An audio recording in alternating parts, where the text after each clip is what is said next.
Company जी होती ती कॉलेजमध्ये झालेली प्लेसमेंट यांनी सांगितलं की बाबा अशी कंपनी आहे वगैरे रजिस्टर्ड आहे. आम्ही सगळे कन्फर्मेशन घेतलं प्लेसमेंट हेड करून आणि नंतरच आम्ही प्लेसमेंटला बसलो. तर मग त्यांनी आम्हाला पैशाची डिमांड केली त्या ठिकाणी. मग पैसे आम्ही क्रॉस क्वेश्चन केला बाबा कशा पद्धतीने म्हणजे कशासाठी पाहिजे तुम्हाला. तिथे एक HR होती सौम्या सिंग नावाची. तिने सांगितलं की बाबा एक सिक्युरिटी डिपॉझिट म्हणून आपण तुमच्याकडून पैसे घेतो. फक्त 4 महिने काम केलं सर, 1 रुपया नाही मिळाला आम्हाला. प्रत्येक वेळ जेव्हा आम्ही गेलो तेव्हा नवीन कारण असायचं काहीतरी, फक्त टाळाटाळ करायचे, 1ही रुपया दिलेला नाहीये त्यांनी. फ्रेशर्सला आमचं हेच आव्हान आहे की कुठेही पैसे भरू नका. एखादी कंपनी तुम्हाला पैसे मागत असेल तर ती 101% फ्रॉड आहे. IT हब असलेल्या हिंजवडीमध्ये रातोरात कंपनीला टाळं ठोकून जाणाऱ्या CEO ला हिंजवडी पोलिसांनी अटक केलेली आहे. खरं तर ही जी घटना आहे ती या IT तरुणांमुळे उघड झालेली आहे. यांच्यासोबत फ्रॉड झालाय हे नेमकं कधी कळलं किंवा किती दिवसापासून किती वर्षापासून जी मुलं आहेत ती काम करत होती हे आपण जाणून घेण्याचा प्रयत्न करणार आहोत. सगळ्यात आधी तुझं शिक्षण किती झाले सर? सर सध्या मी फायनल इयरला आहे BTech कॉलेज नाही सांगितले. तर फायनल इयरला आहे. तर कंपनी जी होती ती कॉलेजमध्ये झालेली प्लेसमेंट यांनी सांगितलं की बाबा अशी कंपनी आहे वगैरे रजिस्टर्ड आहे. आम्ही सगळे कन्फर्मेशन घेतलं प्लेसमेंट हेड करून आणि नंतरच आम्ही प्लेसमेंटला बसलो. आता बसल्याच्या नंतर प्लेसमेंटला त्यांनी फार दिवसभर आमची इंटरव्ह्यू वगैरे तिथे घेतली. भरपूर सारे स्टुडंट इन्क्लूड होते वेगवेगळ्या ब्रांचेसचे, जसं की CSE झालं, IT झालं, IML झालं, इलेक्ट्रॉनिक झालं, वेगवेगळ्या ब्रांचेसचे स्टुडंट ते घेत होते. ठीक आहे. आता विचारताना ते काय विचारायचे बाबा, बेसिक क्वेश्चन विचारायचे समजा नाही का. आणि त्यानंतर मग त्यांनी सांगितलं की आता ठीक आहे तुमचं सिलेक्शन झालेलं आहे. जवळपास 45+ स्टुडंट त्यांनी त्यावेळेस हायर केलेले.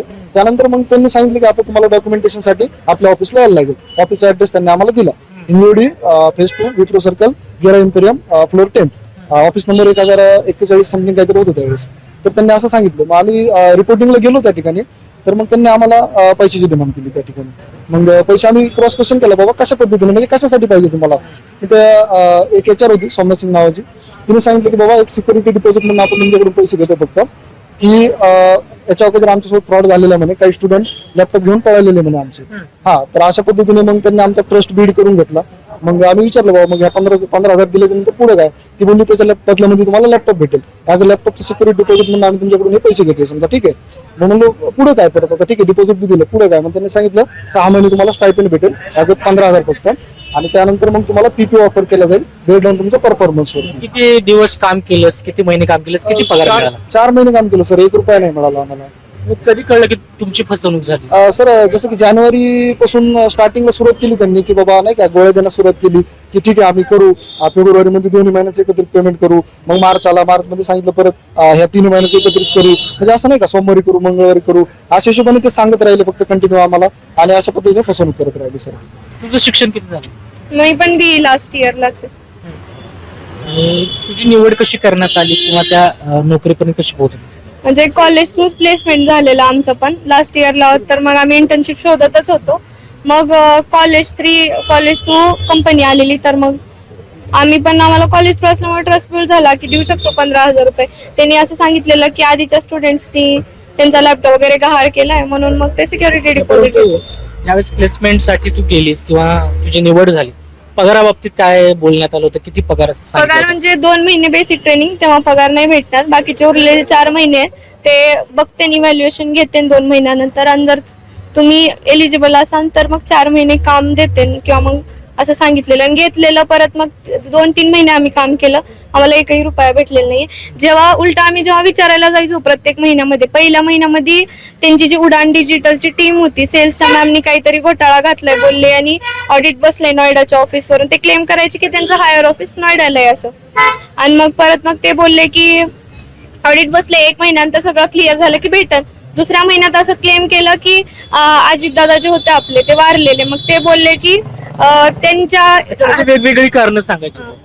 वेगवेगळी कारणं सांगायची. प्रत्येक वेळ जेव्हा आम्ही गेलो तेव्हा नवीन कारण असायचं काहीतरी, फक्त टाळाटाळ करायचे, 1ही रुपया दिलेला नाहीये त्यांनी. तुमची फसवणूक का झाली असं वाटतं? आता ज्याला करायचं ते तो कसं बी करणार. आता आम्ही तर नव्हतो गेलो आमची फसवणूक करा म्हणून, ते स्वतः आलेले. आता ना कॉलेजवाल्यांनी चेक केलं. आता आम्ही तर 3 वर्ष झालं शिकतो, आम्ही तर आमच्या कॉलेजवर ट्रस्टच करणार. असं तर नाही करणार की बाबा तुम्ही कसं काय आणली असं विचारलं. काय सांगशील तरुणांना इतर, कारण अशा पद्धतीनं अनेक फसवणूक जे आहेत ते होत आहेत, परंतु तुम्ही उच्च शिक्षित असताना फसलेला? ऍक्च्युली हे चुकी कॉलेजचेच आहे. ते असं प्लेसमेंट असं प्रोव्हाइड करते आणि ते व्हेरीफाय नाही करतं की कंपनी कसं आहे आणि म्हणजे कसं किती पैसे मागते. आणि जे कॅम्पस ड्राईव्ह होतं ते पूर्ण पीपीटी स्लाइड करून ते दाखवले की असं असं कंपनीचं इन्फॉर्मेशन आहे, असं असं प्रोजेक्ट्स आहे आणि असं असं डेपॉझिटसाठी 15,000 पे करायचे. आणि नंतर इंटरव्ह्यू वगैरे केले आणि त्यानंतर असं डॉक्युमेंट व्हेरिफिकेशनसाठी बोलवले आणि तिकडेच 15,000 डेपॉझिट केले. आणि ज्यांनी किती मुलं असतील त्या कंपनीमध्ये आणि किती ठिकाणी ही कंपनी होती? अजून 70 एक्झॅक्टली काउंट नाही माहिती, 700+ एम्प्लॉईज होतं आणि नॉयडामध्ये पण होतं आणि इथे इंजोडी फेज 2 पण ऑफिस होतं. खरं तर नोकरी फार महत्वाची आहे. प्रशासन नोकऱ्या देत नाहीये म्हणून तरुणांची अशा पद्धतीने फसवणूक होती. बहुशा हो, पण तरुणांना आता सध्याला काम पण पाहिजे. कॉलेज थ्रू हे कंपनी आलेली म्हणून एक प्रकारचा भरोसा पण होता.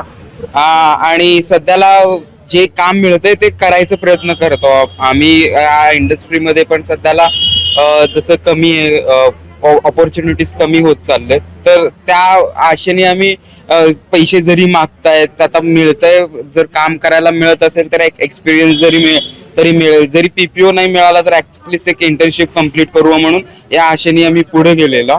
आणि हे अंदाजे 2 महिने हे टाळाटाळ केली. त्यानंतर तुझं गाव कुठलंय? तुझं शिक्षण किती झालं? मी सोलापूरचा आणि सध्याला फायनल इयर बीई मध्ये ISBM कॉलेजमध्ये सध्याला काम. वडील किंवा कुटुंब काय करतं? माझ्या वडिलांचं स्वतःचं गॅरेज आहे, तर मीडियम फॅमिलीमध्ये. आणि घरात तू एकटाच आहेस की भाऊ बहीण आहे? भाऊ बहीण आहेत, मी सर्वात लहान पोरगा आहे सध्या. हा. आतापर्यंत किती खर्च झाला असेल तुझ्या शिक्षणासाठी? आता फायनल इयर करतो तू. लाखोमध्ये तर झालं असेल. कॉलेजची फीज प्लस राहण्याचं फीज आणि बाकीचे येण्या जाण्याचं खर्च, ट्रॅव्हल करायचं खर्च, हे सगळं मिळून भरपूर झालं. आता फसवणूक झाली, शासनाला काय आवाहन करशील? शासनाला हेच आहे की असल्या कंपनीबद्दल रिसर्च व्हायला पाहिजे. काय असेल त्यांना त्यांच्यावरती कारवाई व्हायला पाहिजे, बंद पडायला पाहिजे. पहिलाच जो मार्केट आहे खूप घाण आहे, यामध्ये पण फसवणूक सुरू झाली तर खूप अवघड होईल. प्रशासनाने नोकऱ्या दिल्या पाहिजेत तरुणांना, कारण बेरोजगारी वाढत चालली. असा प्रशासन प्रत्येक गोष्ट करू शकत नाही, पण स्टार्टअप्सला वगैरे जे पण आहे, जे पण अपॉर्च्युनिटीज मिळते ते सिक्युअर असायला पाहिजे. तरुणांना असं फसवणूक नाही व्हायला पाहिजे. प्रत्येक गोष्ट आपण हे करू शकत नाही, पण त्याची पूर्ण जबाबदारी, पण या सगळ्या गोष्टींची जबाबदारी घ्यायला पाहिजे. तर आता कसं यात कालपर्यंत काही वेगळ्या गोष्टी होत्या, आता असं लक्षात येतं की यात कॉलेजेस पण इन्व्हॉल्ड आहेत. आणि एखाद्या कॉलेजमध्ये आपण ज्यावेळी कॅम्पस आणतो, तर नाशिकचा इथं विषय घेतला तर नाशिकचे जवळपास 80 मुलं यात अडकलेले आहेत. तर तिथं बाबा समजा पदवीधर आमदार आहेत सत्यजित तांबे, त्यांनी लक्ष द्यावं आणि प्रशासनावरती प्रेशर आणावं की ह्या ज्या कंपन्या आहेत ज्या 1 वर्षापूर्वी रजिस्टर झाल्यात, त्या कंपनीमध्ये आपल्या कॉलेजला कॅम्पसला बोलून एवढी मुलं लावायची तिथं आणि नंतर कळतं की ती कंपनी फेक आहे. तर कॉलेजेसची पण जबाबदारी की अशाच कंपन्या कॅम्पसला बोलवा ज्या रेप्युटेड आहेत किंवा ज्यांचा आधीचा ट्रॅक रेकॉर्ड आहे. आणि ह्याच्यामध्ये काय झालं की मुलांचे पगार तर दिलेले नाहीयेत, पण त्यांचा जो गोल्डन पिरियड आहे ऍज अ फ्रेशर म्हणून तो वाया गेलेला आहे. त्यांचं मॉनिटरी नुकसान झाले. पुण्यासारख्या शहरामध्ये त्यांना बिनपगारी राहावं लागलेलं आहे.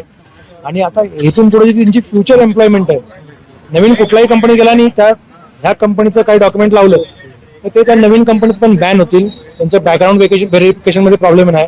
त्यामुळे त्यांच्या पहिल्या 4-5 वर्षाचं जे करिअर आहे ते फार महत्वाचं आहे. त्याच्यावरती त्यांना फ्युचरच्या ज्या सगळ्या मोठमोठ्या कंपन्या आहेत त्याच्यामध्ये जाण्याच्या संधी ज्या आहेत त्या इनिशियल ह्याच गोष्टीवरती अवलंबून असतात.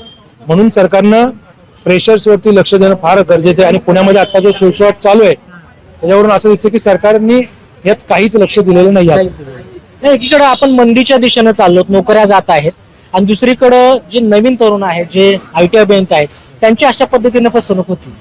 आता पण कसं होतं IT मध्ये आपण बघायचं सिनियर लोकांचे जॉब जायचे, त्याचे आपण फोर्स रेजिग्नेशन तक्रार करायचो. पण आता ह्या गेल्या वर्षभरामध्ये फ्रेशर्सलाच जर एवढं सहन करावं लागतंय की स्कॅम सहन करावे लागतात, पैसे द्यावे लागतात किंवा पगार मिळत नाहीत आणि सरकार त्यावरती आक्रमक नाहीये. कारण आम्ही ही मीटिंग कामगार मंत्र्यांबरोबर केलेली आहे.